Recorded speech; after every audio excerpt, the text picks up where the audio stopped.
Guys, welcome back in YouTube channel Niku Chaudhary. मैं हूं नताशा। बात करने जा रहे हैं बिग बॉस के बारे में। बिग बॉस के अंदर काफी कुछ घमासान चल रहा है, लेकिन बिग बॉस ने खेलती है एक बड़ी चाल। जैसे कि आप सभी को पता है, रणवीर शौर्य बन गए हैं कैप्टन ऑफ द हाउस, या बॉस ऑफ द हाउस, जो भी है, हेड ऑफ द हाउस बन गए। आज मैं नींद में हूँ, आज मैं पूरे दिन सोई हूँ। तो उसके बाद में क्या हुआ है भाई, अरमान मलिक तो पूरे खुश हो रहे थे, क्योंकि अरमान मलिक को पता था कि भाई अपने टीम का बन गया, फायदा तो होगा ही।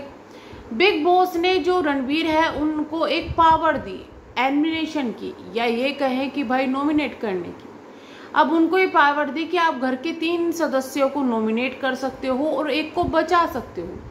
अब बचाने का मतलब ये है कि क्योंकि अरमान मलिक ऑलरेडी नॉमिनेट है पूरे सीजन के लिए, तो बिग बॉस भी कहीं ना कहीं ये जानते थे कि भाई ये जो बंदा है वो दूसरी टीम को करेगा, और तू किसी तरीके से जो ये है ना अरमान मलिक को बचा ले। नहीं तो अरमान मलिक तो गया, और अरमान मलिक गया तेरी टीआर पे गिर गई, क्योंकि इज्जत बेइज्जती की तो इनको कोई फिक्र नहीं है। इज्जत बेइज्जती की भी आगे बात करेंगे।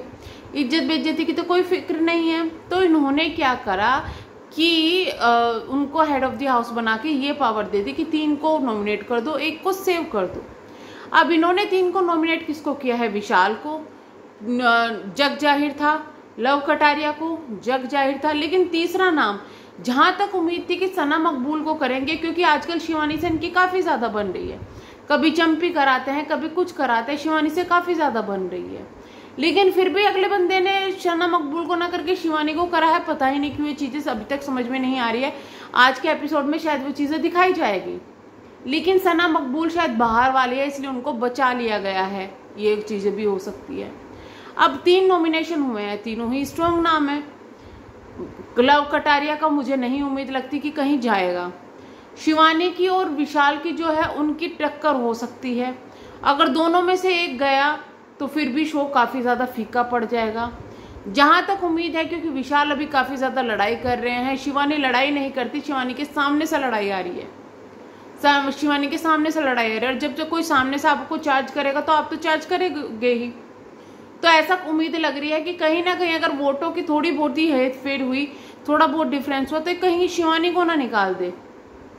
लेकिन अगर ये शिवानी को निकालेंगे तो इससे बहुत सारी जनता नाराज भी होगी, पर इनको कोई फर्क नहीं पड़ता, ये अपने हिसाब से करते हैं।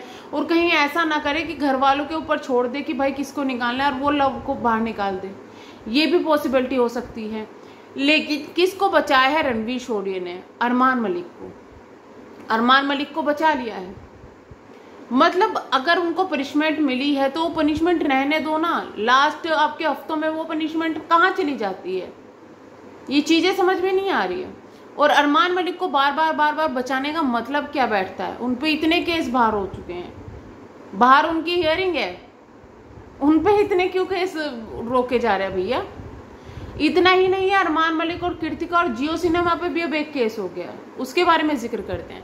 कल मैंने अपनी वीडियो में आपको बताया था कि जो इनकी एक क्लिप वायरल हो रही थी, जिस क्लिप में जो आगे का पार्ट था अरमान मलिक और कृतिका का, वो इनका रियल था, लेकिन जो पीछे का पार्ट था वो बिग ब्रदर यानी कि एक बाहर की कंट्री का जो इस तरीके का शो है उससे उठाया हुआ था।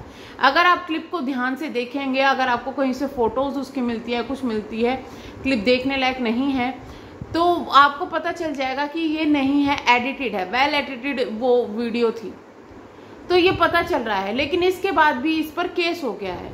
ये लोगों के ध्यान में जब आया, जब शिवसेना के एक नेता ने इस पर सवाल उठाया, लोगों ने उनका साथ दिया, और उस पर जियो सिनेमा भी आया बात करने के लिए। आपको बता दें, इससे पहले भी ये चीज़ों का बहुत हंगामा हो गया था, लेकिन कभी जियो सिनेमा ने कोई बात नहीं की, क्योंकि उनको शायद फर्क ही नहीं पड़ा था। उनको तो टीआरपी मिल रही थी, लोग उनकी पहली वीडियोस देख रहे थे, क्लिप्स देख रहे थे कि कहीं कुछ ऐसा देखने के लिए मिल जाए कि ऐसा हो रहा है, लेकिन वो नहीं मिला। पर फिर भी जियो सिनेमा ने कुछ भी इस पर सफाई नहीं दी। अब जियो सिनेमा जब उनको पता है भैया सिर पे आके पड़ गई, तो जियो सिनेमा ने ये खुद कंप्लेन की है, एफआईआर की है कि भाई इस तरीके की जो है वीडियो वायरल हुई है, जो कि वेल एडिटेड की गई है, हमारे चैनल को बदनाम करने के लिए, हमारी टीआरपी को गिराने के लिए, इन सब चीज़ों के लिए। तो अब उस पर एफआईआर हो गई है। अब जिसने ये क्लिप बनाई थी, जिसने एक क्लिप वायरल की थी उसने तो शायद मस्ती मस्ती में कर दी होगी या फिर किसी भी वजह से की होगी कि भाई किसी का फैन होगा या किसी भी वजह से की होगी, लेकिन उसका असर जो है अब बाकी बहुत बुरा पड़ने वाला है। क्लिप इतनी ज़्यादा वो वायरल हो गई है, अभी तक तो वो सोशल मीडिया से हटी भी नहीं है।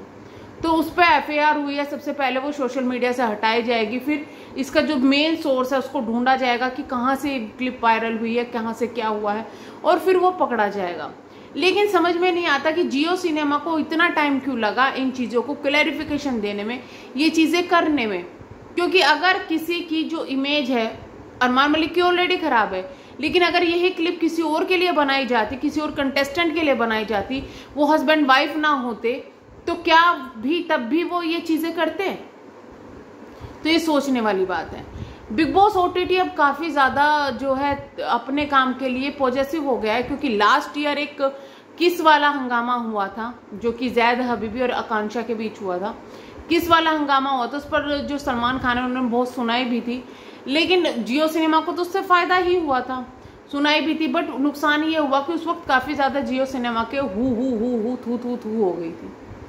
अब इस पर क्या हुआ, जब ये चीज़ें हो गई हैं, ये चीज़ें चली गई हैं, अब ये चीज़ें पहले ही OTT में पहले ही चीज़ें करती थी, भाई ये चीज़ें यहाँ नहीं होनी चाहिए, तो ये चीज़ें वहाँ नहीं हुई हैं, लगभग सभी ठीक ठाक है वहाँ पर। लेकिन फिर भी जियो सिनेमा ने पहले कोई सफाई नहीं दी, लेकिन अब सिर पे आके पड़ गई है, तो जियो सिनेमा भी अब सफाई दे रहे हैं। तो चलिए हम करते हैं वीडियो की एंड। कीप वोटिंग, आपके जो सपोर्ट जिसको आप करते हो उसको वोट करो, भर भर के वोट करो। और आपका फेवरेट कंटेस्टेंट कौन है, कमेंट बॉक्स में अपनी राय जरूर बताइएगा। मिलेंगे नेक्स्ट वीडियो में, तब तक के लिए bye bye, thank you so much.